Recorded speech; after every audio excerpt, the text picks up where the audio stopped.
Salve cercatori del mistero e benvenuti a Il mistero è servito. C'è un episodio storico che è un totale mistero. Nella notte tra il 12 e il 13 agosto del 1799, il generale Napoleone Bonaparte entrò in tutta segretezza nella camera del re, nel cuore della piramide di Cheope, dove un misterioso profeta dalle vesti scarlatte gli rivelò quello che il destino gli avrebbe riservato. No, fermi un attimo. Questo è quello che viene sostenuto in un libro, il libro La follia dell'imperatore di Anthony O'Neill. Quello che accadde realmente non si è mai saputo, ma è proprio quello che cercheremo di capire con questo video. Con l'obiettivo di liberare l'Egitto dalle mani turche, il generale Napoleone Bonaparte, vittorioso in Italia, sbarcò sul Nilo nell'estate del 1798, con oltre 30.000 soldati francesi che miravano a spostarsi verso la Siria. Personalmente credo che andò in Egitto per ricevere un'iniziazione nella Grande Piramide. E quando espresse l'idea di andarvi, tutti furono ben felici di mandarcelo, perché ormai in Europa faceva guerra a qualsiasi cosa, vincendo. Tutti i grandi dell'antichità, del resto, non poterono fare a meno di bazzicare da quelle parti. Alessandro Magno, Cesare, Marcantonio, solo per citarne alcuni. Era quello lo scopo recondito della campagna d'Egitto, cioè trovare la leggendaria camera dell'eternità, che custodisce il significato della vita e il segreto dell'immortalità? Ricevere qualche misteriosa iniziazione? Avvenne davvero questo mitico e mistico incontro, o fu frutto dell'immaginazione degli storici e di Napoleone stesso? Napoleone Bonaparte dormì nella camera del re della Grande Piramide di Giza.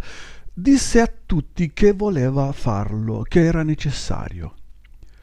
Dopo avervi passato la notte ne venne fuori pallido, con la faccia trasformata. A chi gli chiedeva cosa avesse passato, egli rispondeva: anche se lo dicessi non mi credereste mai. È un capitolo della storia che è rimasto oscuro. Nessuno è mai riuscito a dargli un senso e alcuni lo interpretano come una velleità da parte di Napoleone. E sapete, quelle cose che potrebbero saltare in testa a chiunque, figuriamoci a un personaggio del genere, ma potrebbe esserci ben altro se guardato attraverso le lenti del mistero.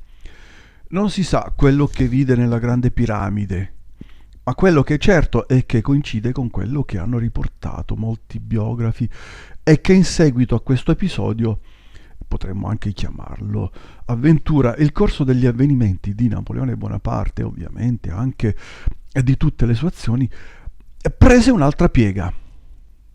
Questa storia cominciò con più dettagli. Il 12 agosto del 1799 Napoleone si sarebbe sistemato nel sarcofago della camera del re. Chi l'ha visitata dice che effettivamente il sarcofago ha un alone mistico. Napoleone vi entrò e vi dormì. Al mattino del giorno seguente uscì dalla piramide sconcertato e con il viso molto pallido. I suoi soldati volevano sapere cosa avesse passato quella notte, perché correvano voci che dicevano che là dentro appariva qualcuno. Accadevano delle cose, insomma. La prima frase che disse al sentire i caldi raggi del sole accarezzargli nuovamente il viso, perché nella Grande Piramide di notte fa freddo, dopo essere stato tanto pallido, fu: anche se lo raccontassi non mi credereste mai, lasciando senza fiato tutti i suoi soldati, che non tornarono mai più a chiederglielo ancora, perché sembrava molto serio. Quello che vide Napoleone nella Grande Piramide è un mistero totale ancora oggi. Ne portò il segreto nella tomba e non ne parlò mai neppure ai suoi biografi. Ma perché tanto interesse a volere dormire nella Grande Piramide? Perché volle farlo? Tutto partì dall'anno precedente. Napoleone era molto interessato a conoscere i segreti dell'Egitto, era più che interessato, era ossessionato, per questo volle sbarcare ad Alessandria nel 1798. In quell'anno decise di fondare l'Istituto d'Egitto, un'organizzazione che si sarebbe incaricata di catalogare e decifrare gli artefatti della storia dell'antico Egitto. Portò con sé dalla Francia 167 esperti ed eruditi in tutti gli ambiti di differenti discipline, con l'incarico di decifrarne i segreti dell'antico Egitto. Tra loro c'erano il matematico Gaspard Monge, fondatore del Politecnico, il fisico Étienne Louis Malou e il chimico Claude Louis Berthollet, inventore della candeggina. Alcuni dei più grandi scienziati della sua generazione parteciparono quindi alla chiamata del 28enne generale, senza nemmeno conoscere la destinazione del viaggio, fino a quando non furono oltre Malta. Non posso dirvi dove stiamo andando, ma è un luogo per conquistare la gloria e conoscere. Questa è una delle frasi del discorso che tenne durante la navigazione, che forse contiene il senso dell'impresa. Fu durante quella spedizione, tra il militare e lo scientifico, che l'Europa scoprì le meraviglie dell'antico Egitto e trovò la chiave per comprenderle. Mentre un soldato stava scavando una trincea attorno alla fortezza medievale di Rachide, una zona portuale egiziana nel Mediterraneo, trovò accidentalmente quella che è conosciuta come la pietra di Rosetta, la stele di Rosetta, che alla fine servì a decifrare gli incomprensibili geroglifici egizi. A parte le grandi meraviglie che mostra la Grande Piramide, queste persone a seguito di Napoleone scoprirono qualcosa di sorprendente.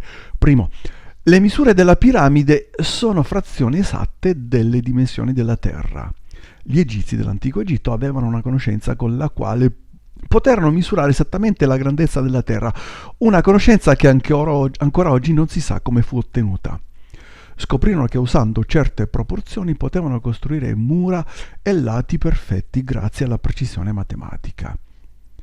Il gruppo selezionato da Napoleone fece anche una curiosa ipotesi, quella che la camera del re non fosse una tomba, ma un modello di misura universale destinato a custodire una conoscenza molto importante ed antica, come se il sarcofago fosse un pezzo chiave di qualcosa di più grande.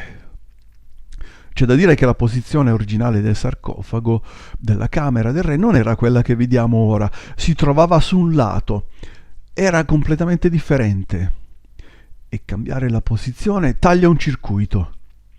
Sì, un circuito energetico, voglio dire, però di questo parleremo in seguito, forse in un altro video. Quello che visse Napoleone all'interno della Grande Piramide, come abbiamo detto, è tutto un mistero, ma vi sono altre persone che hanno vissuto la stessa esperienza e hanno raccontato cose rivelatrici. Bob Breyer fu un egittologo nordamericano che studiò alcuni testi chiamati i testi delle piramidi. Questi testi sono di carattere religioso e furono trovati in una tomba della quinta dinastia, cioè 2500 anni prima di Cristo.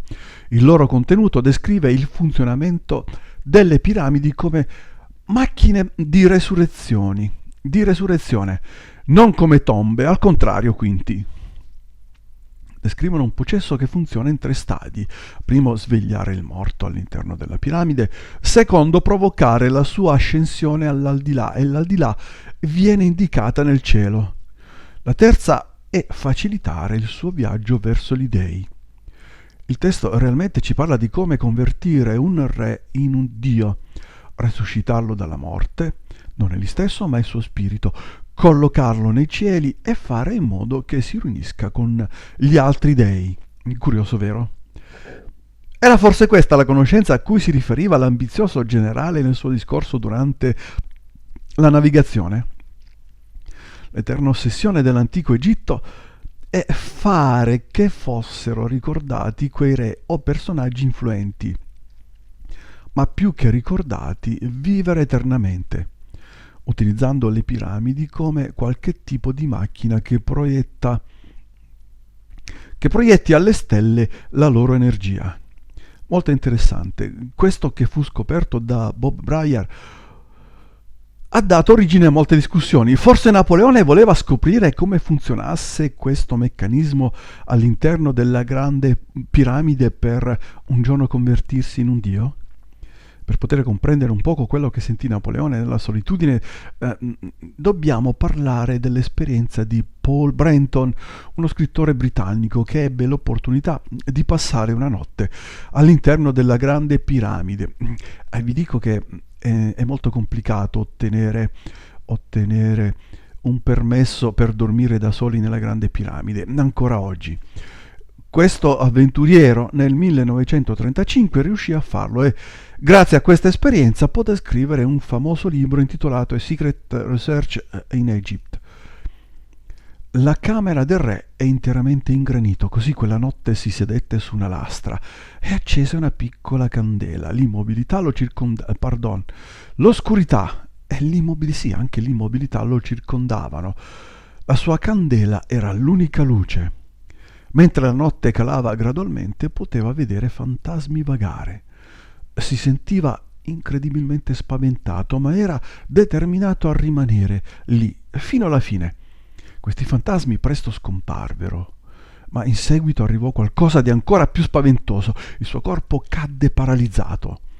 Vide alcune persone vestite con abiti da cerimonia che sembravano forse dei preti. Questi fantasmi lo portarono in una stanza segreta all'interno della piramide, una stanza che è conosciuta come la sala di studio. È un luogo che fisicamente non esiste, però è stata descritta da molti veggenti. Sentì la sua anima lasciare il corpo ed entrare in uno spazio oltre la morte. Ciò che descrive è chiamata una proiezione astrale, che è simile ad una esperienza fuori dal corpo, out body experience, OBE. Ha detto che poteva vedere un cordone d'argento che collegava il suo corpo senza vita alla sua anima. Tra parentesi, il cordone d'argento sembra che sia quella cosa che colleghi appunto il corpo spirituale al corpo fisico. La morte subentra una volta che questo cordone venga interrotto. Le antiche guide turistiche gli raccontavano dell'antica piramide costruita durante la quarta dinastia tra il 2580 e il 2560 a.C. Gli fu detto delle stanze segrete che si trovano all'interno della piramide. Dice, mentre passavano le ore, la realtà andava deformandosi e l'odore, il silenzio e l'oscurità si mescolavano con la mancanza d'aria. L'isolamento era tanto grande che cominciai ad avere allucinazioni. Queste allucinazioni si basavano sull'apparizione davanti a me di presenze corporee, presenze che camminavano davanti a me. Inoltre sembravano indicarmi due cose. La prima era il sarcofago di granito, come se volessero che entrassi all'interno, e la seconda era una camera, un abitacolo che non si è mai potuto trovare. Questa persona ci parla del fatto che c'è un isolamento sensoriale che va oltre tutto quello che possiamo arrivare a pensare. Immaginate di dormire stando sotto la mole di tonnellate e tonnellate di rocce che non si sa molto bene perché siano state messe lì nell'oscurità della piramide assoluta, il silenzio e la bassa temperatura e la mancanza d'aria. È una cosa molto angosciante. Fu questo quello che visse Napoleone? Fu questo quello che realmente poté sentire? Che sono queste allucinazioni corporee che ti indicano dei posti nella piramide? Napoleone fu visitato da queste energie? O sono solo allucinazioni, frutto dell'allucinazione dovuta all'isolamento sensoriale? Anni dopo, quando Napoleone fu sul letto di morte, un caro amico gli chiese dell'esperienza fatto quando era all'interno della piramide nella camera del re. Napoleone stava per dirlo, ma cambiò idea. All'ultimo momento scosse semplicemente la testa e disse: no, non aiuta, non mi crederai mai. Quello che sembra fuori di ogni dubbio è che passare una notte nella grande piramide dormendo all'interno del sarcofago può sbloccare qualche tipo di facoltà psichica, qualche tipo di energia paranormale. Quando Paul viene fuori dalla piramide e se ne andò colpito dai raggi del sole e dal suo calore, proprio come Napoleone, disse qualcosa che quadra moltissimo con i testi della piramide, che parlano di macchine di resurrezione. Sentì che il corpo e la mente tornavano alla vita, vuol dire che resuscitavano. Altri personaggi celebri visitarono la Grande Piramide, per esempio il mitico investigatore Javier Sierra. È stato lì dentro e ha anche dormito nella piramide. Parla effettivamente di contrasti, l'oscurità, l'isolamento sensoriale, il freddo e d'altro canto il calore e la risurrezione, l'anima, la vita. Molto interessante tutto questo. Chiaro, non possiamo accertare quello che vide Napoleone, però potrebbe essere stato simile alle esperienze che abbiamo raccontato. Lasciamo al vostro giudizio. Questo video è terminato, il mistero è servito e come sempre diciamo, se il video ti è piaciuto per favore metti like e condividilo. Grazie e arrivederci al prossimo.